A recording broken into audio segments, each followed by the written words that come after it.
les questions, je vous le disais, on y répondra juste après. Pour cette troisième partie, on va passer à une étude de cas concret. On a la chance de travailler avec Veolia depuis quelques mois maintenant et on trouvait intéressant de pouvoir faire un petit retour d'expérience. Donc, avant de poursuivre, je vais laisser peut-être Émilie et Fanny se présenter brièvement. Ok, super. Bonjour, donc je suis Émilie Thalès, je m'occupe de la communication chez Veolia sur l'activité eau sur le périmètre de la région Centre-Ouest. Et je suis accompagnée de Fanny. Donc bonjour à tous, donc Fanny Rayman, je suis chef de projet marketing donc sur la région Centre-Ouest, Veolia aussi activité eau. Voilà.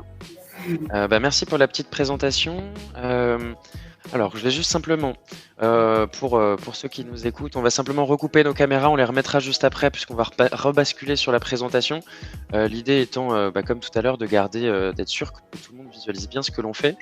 Alors, avant de laisser la main à Fanny et Émilie, une mini slide introductive qui était un peu ce qu'on s'était dit au début de notre partenariat.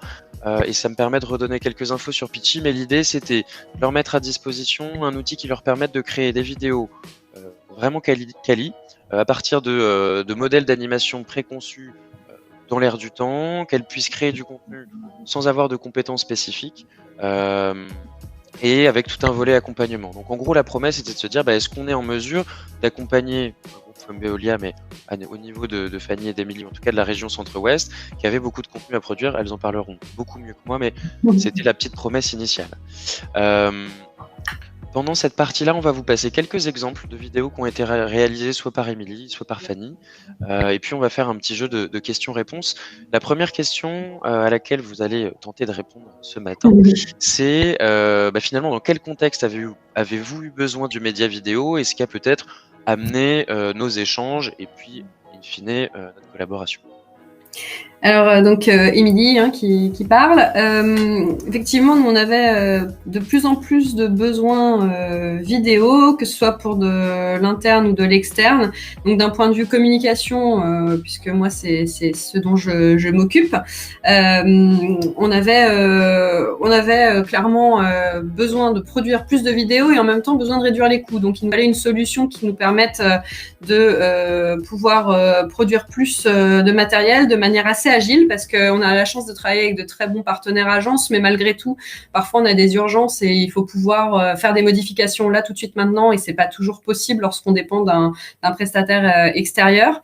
Donc c'est vrai que il nous fallait quelque chose qui soit facile d'usage, qui nous permette de réduire nos coûts et qui nous permette de gagner du temps. Donc c'est comme ça qu'on a commencé à réfléchir aux solutions qui pouvaient exister sur le marché, qui pourraient répondre à ces enjeux-là. Et donc moi, d'un point de vue communication, forcément, je vais avoir des besoins en com interne pour valoriser les collaborateurs et les actions qui sont menées sur notre périmètre. Et puis je vais avoir aussi des besoins pour l'externe, notamment valorisation de nos événements. Ça peut être valorisation d'actions menées sur le terrain à mettre sur les réseaux sociaux. Enfin, il y avait pas mal d'usages et on était un peu limité jusqu'à présent parce que pour des raisons purement financières, parfois on pouvait pas se permettre de sortir 3 films dans le mois. Donc là, l'avantage c'est que c'est illimité, donc on ne se bride plus sur la com. Pour le marketing. Donc Fanny, pour le marketing, c'est vrai qu'il y avait beaucoup d'attentes des équipes pour avoir des vidéos, notamment lors de la réponse aux appels d'offres. Pour les auditions notamment, il y avait vraiment un besoin de se différencier, de personnaliser aussi notre offre aux clients et aussi donc de se démarquer et de proposer un contenu plus attractif pour rendre notamment les auditions un peu plus vivantes, diversifier le contenu et vraiment avoir une offre différenciante. Ok, très clair, merci à toutes les deux. Encore une fois, si vous avez quelques questions, n'hésitez pas à les poser dans le chat, on essaiera d'y répondre par la suite. La deuxième question qu'on trouvait intéressant de pouvoir partager avec vous, c'était, vous avez déjà commencé à l'évoquer un petit peu, mais pourquoi confier la vidéo des équipes à la création vidéo à vos équipes avec Pitchy. Vous avez un petit peu commencé à répondre, mais peut-être pour le repréciser un tout petit peu.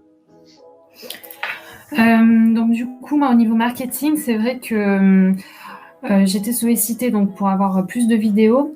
En fait, je recherchais un outil qui me permette d'avoir vraiment un contenu plus professionnel.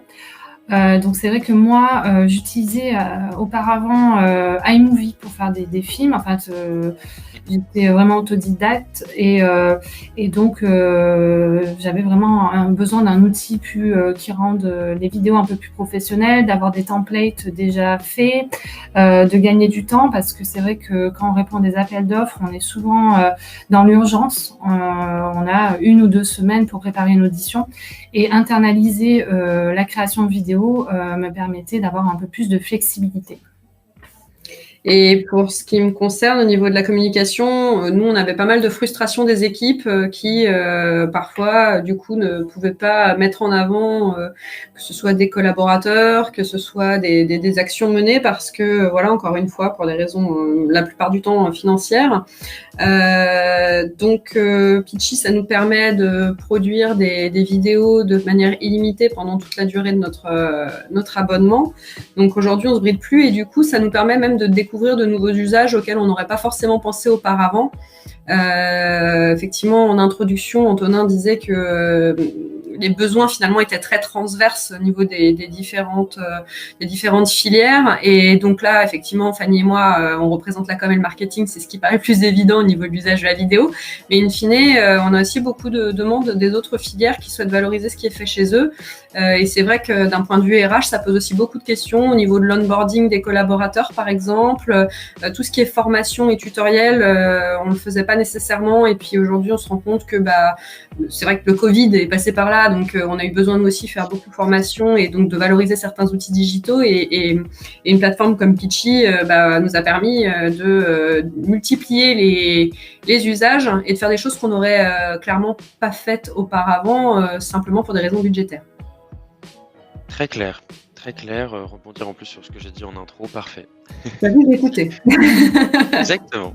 Très clair. En parallèle, je faisais passer vos exemples, mais ça pourrait peut-être être intéressant d'avoir juste après des mini-commentaires sur les vidéos. Mais pour poursuivre sur les questions, peut-être intéressant et peut-être pour expliquer à ceux qui nous écoutent comment s'est déroulée la mise en place, parce que pas forcément autant peut-être côté agence, on sait un petit peu comment ça fonctionne, mais comment ça s'est mis en place. Et c'est vrai que c'était juste avant le confinement que ça s'est lancé. Et voilà, comment ça s'est mis en place? Est-ce que ça s'est bien passé? Est-ce qu'il y avait des choses à ajuster? Comment vous avez senti les choses de votre côté?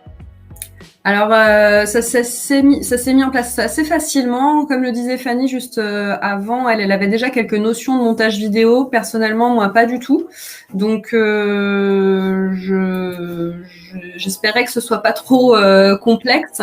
Effectivement, l'outil est plutôt simple une fois qu'on ait les différentes fonctionnalités et on est accompagné dès le début par une personne qui est dédiée au compte et qui du coup nous explique les différentes fonctionnalités, qui a passé 1 heure à nous expliquer tout ce qu'on pouvait faire, à nous montrer des exemples. Donc d'un point de vue technique, on a les clés assez vite.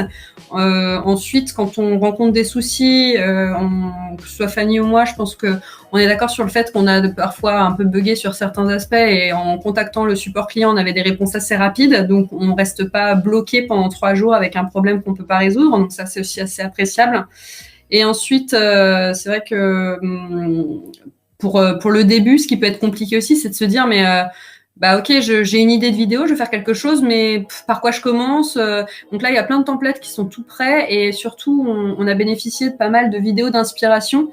Donc, il suffit de dupliquer le modèle et de mettre à jour les contenus. Donc, c'est un gain de temps énorme. Et pour nous qui sommes pas, on est comme et marketing, on n'est pas monteuse vidéo, on n'y connaît rien. Ça nous simplifie quand même grandement la tâche. Enfin, je pense. Oui. Elle est d'accord. Ça n'a rien à rajouter. Non, mais très, très bien. Et effectivement, pour préciser, effectivement, on a la partie outils, on a la partie accompagnement. Côté Veolia, c'est Zoé. Alors, peut-être qu'elle nous entend ce matin, mais elle participe pas à l'échange. On a une équipe de chefs de projet qui accompagnent nos clients. Et effectivement, le rôle de Zoé et leur rôle de manière générale, c'est d'accompagner nos clients. Fort de ces infos-là, nous, l'idée, c'est d'être réactif. On sait qu'il y a parfois des besoins. Fanny le disait sur la partie appel d'offres, mais j'imagine que c'est valable aussi sur la com, de produire vite. Et donc nous, notre job, c'est d'être réactif. On est une startup, donc c'est un peu le maître mot, agilité, etc. Mais voilà, en tout cas, l'idée, c'est vraiment d'être présent. Vous l'avez déjà un petit peu évoqué toutes les deux, mais sur la partie cas d'usage, peut-être rebalayer un petit peu ce que vous avez pu faire, et tu peux peut-être remettre les exemples en parallèle pour que ça redonne un petit peu d'idées pour que vous puissiez commenter aussi en live. Oui, donc pour le marketing, donc là, c'est des vidéos que j'ai réalisées pour présenter nos offres dans le cadre d'appels d'offres, donc de concession d'eau ou d'assainissement. Donc en haut, c'est pour présenter l'application Veolia et moi. Et donc la vidéo qui était en bas, c'était pour présenter un camion assez spécifique dans nos métiers.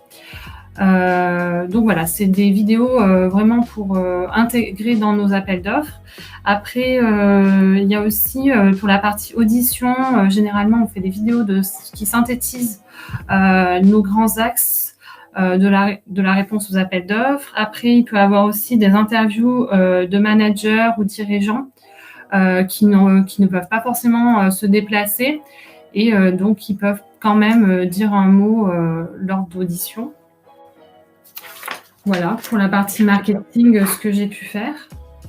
Et moi, sur la partie com, clairement, moi, je me suis pris Covid, donc c'est pas forcément ce que j'avais anticipé en termes de besoins au tout début quand on faisait le diagnostic avec les équipes de Pitchy sur ce qu'on allait faire de l'outil. Je disais, bon, déjà, si on arrive à sortir une vidéo par mois, c'est bien. Hein. Bon, voilà, on en est à peu près à 6 par mois, je pense, en moyenne. Et effectivement, avec le Covid, toutes nos équipes, même si nos métiers ont été... ça s'est passé un peu différemment parce qu'on avait pas mal d'équipes qui étaient toujours mobilisées pour assurer la distribution et traitement de l'eau. Donc, on avait d'un côté des collaborateurs sur le terrain, de l'autre côté des collaborateurs en télétravail. Il fallait un petit peu réussir à garder le lien entre toutes ces personnes. Donc, les vidéos nous ont été très utiles pour continuer à présenter le travail des équipes dans tous les cas de figure possibles et garder le lien entre nous. Et ensuite, donc ça c'est la vidéo du haut qui présentait nos collaborateurs sur le terrain et la reprise des chantiers, notamment après la crise. Et en dessous, c'est plus, on utilise en interne, nous, Google+, aujourd'hui Current, qui est pas encore un outil forcément adopté par tout le monde, donc qui nécessite un petit peu de prise en main. Et donc là, avec Pitchy, on a pu faire une petite démo très rapide de à quoi ça sert, ce qu'on y retrouve, comment ça marche. On a aussi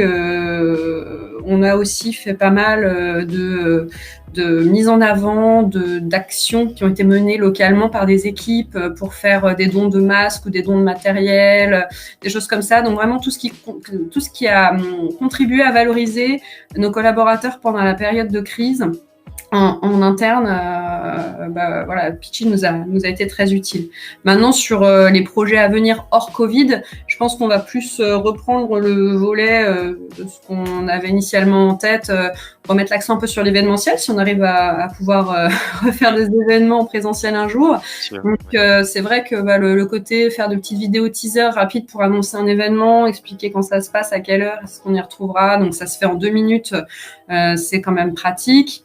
Et puis, poursuivre, je pense, cette dynamique de vidéo interne parce qu'on s'est rendu compte que nos collaborateurs jouaient vraiment beaucoup le jeu et les vidéos qu'on construisait pour nos collaborateurs, avec nos collaborateurs, étaient bien vues et appréciées de nos équipes. Donc, on va probablement continuer. Ça fait le pont avec la dernière question en plus, Émilie.